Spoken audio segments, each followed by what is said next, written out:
you seen a difference out of her since coming back, just having practiced and played against, the best players in the country for a few weeks and learning from some different people? I have. It's just the confidence.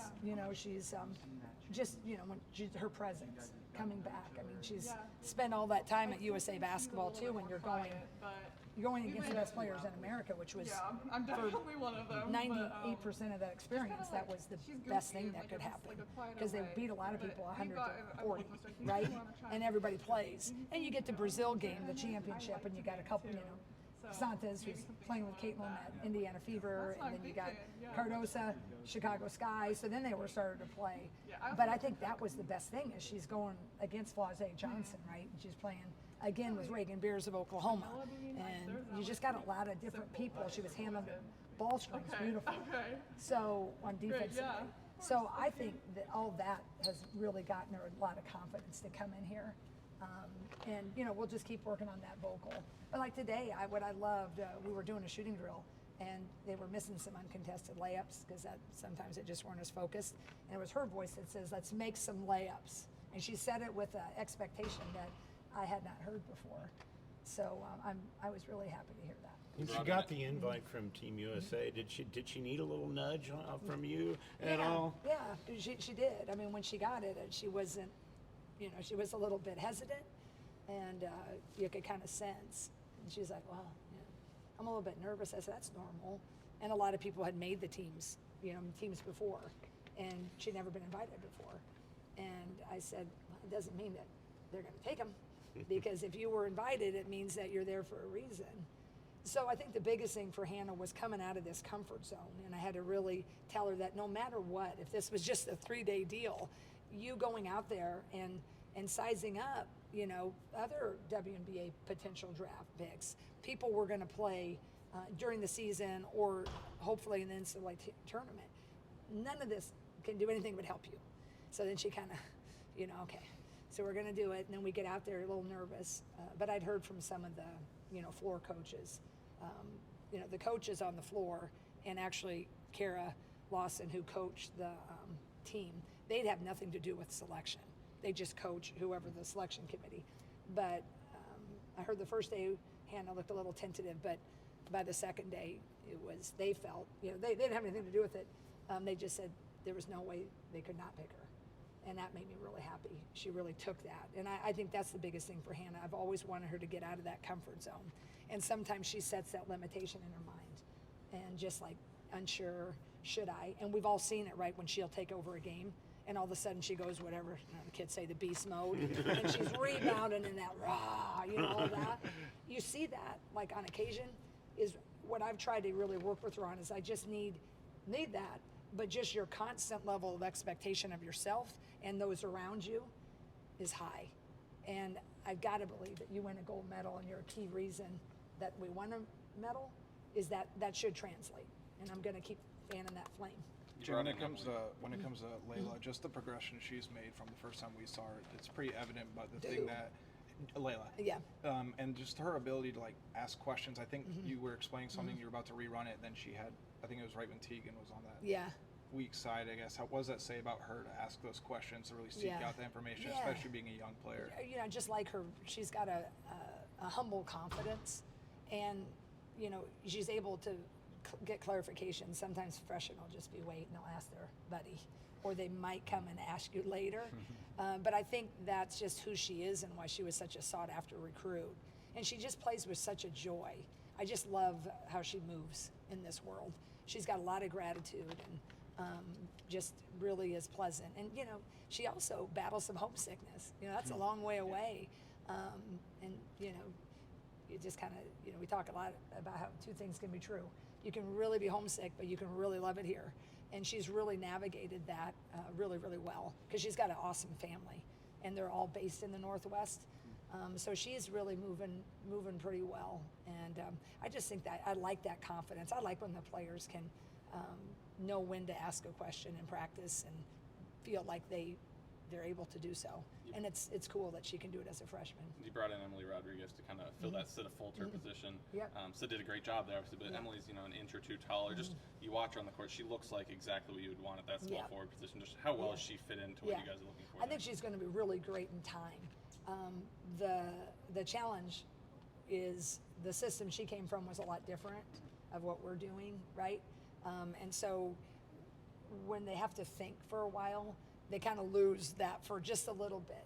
But when it comes, boy, it's, she's just she can score at every level, and she's so strong.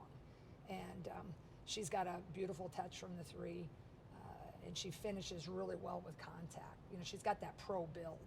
So we just got to stay a little patient. I think even with Addie's and Layla's, they're just, sometimes it just goes too fast, and they're just not quite as accurate, or we're not quite as smooth and clean. But if we can kind of grow that group up, I would love to by the Big Ten season. But I think there's going to be more ebbs and flows because they're so talented. But with that, you have to get them into the system of which we play. And when they think so much, it takes a little time. But boy, I think Emily's going to be really, really good. Seems like you can't give much space to Journey Houston on the wing, which Oh, she yeah. brought to the table since she got here. I'm pumped about Journey. I think the thing is, Journey got a pretty significant injury that junior year, and then she missed an AAU season. So I think, all the rankings you kind of didn't really, Journey, but her motor is that's why I love that kid. Number one, the first moment I saw her. And, a lot of people wonder the Midwest, right?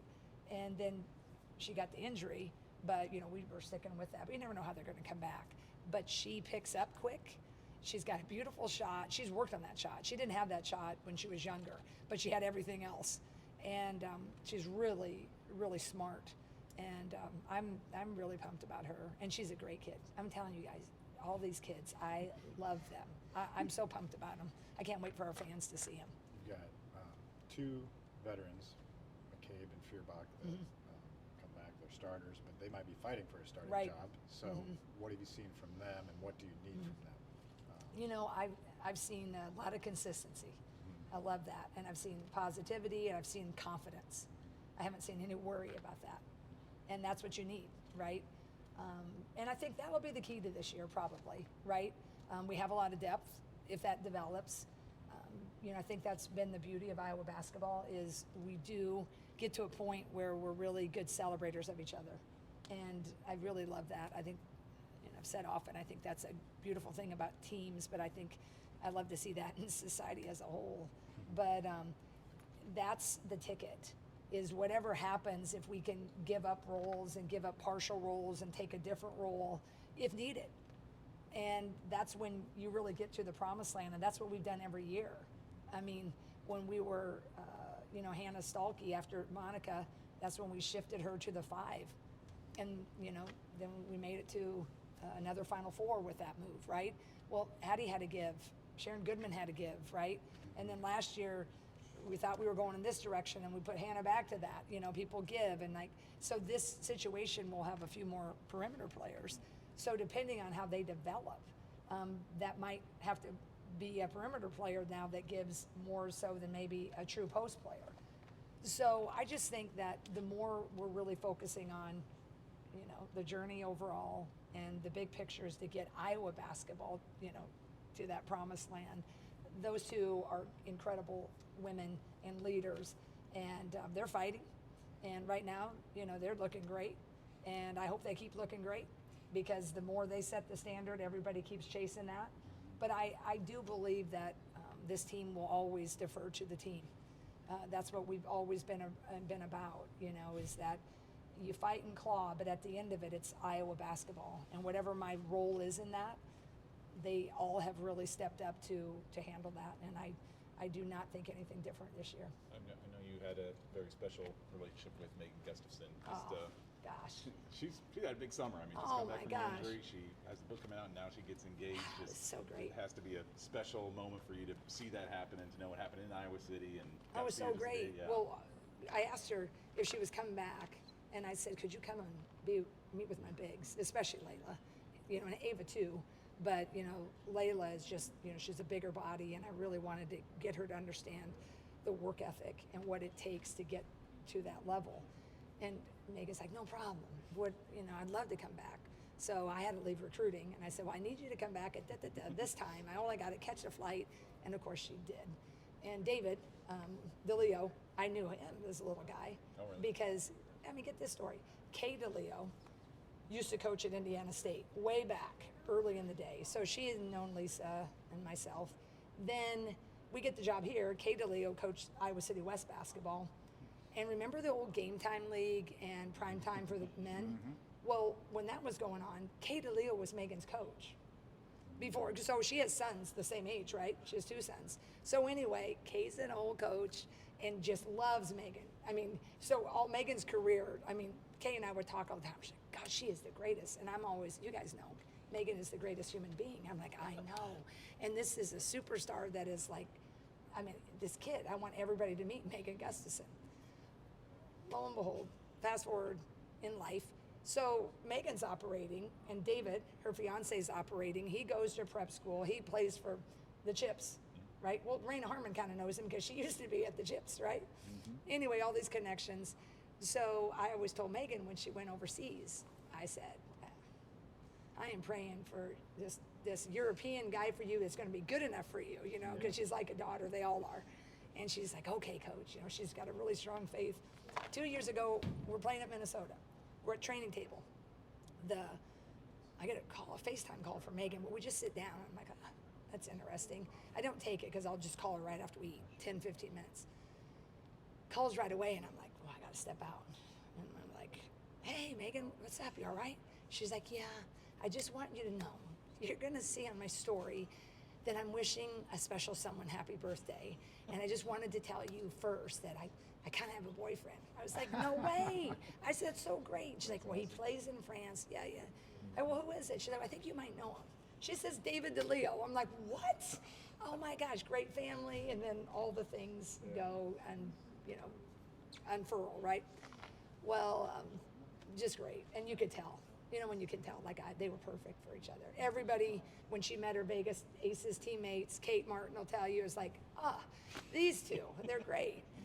Well, when they came back, it was so funny. She worked out with the team, and David went and picked her up at Des Moines because that could get her here for our time frame. Came back, she did really great sharing her thoughts. And then I went up to David, and I gave him a hug. I said,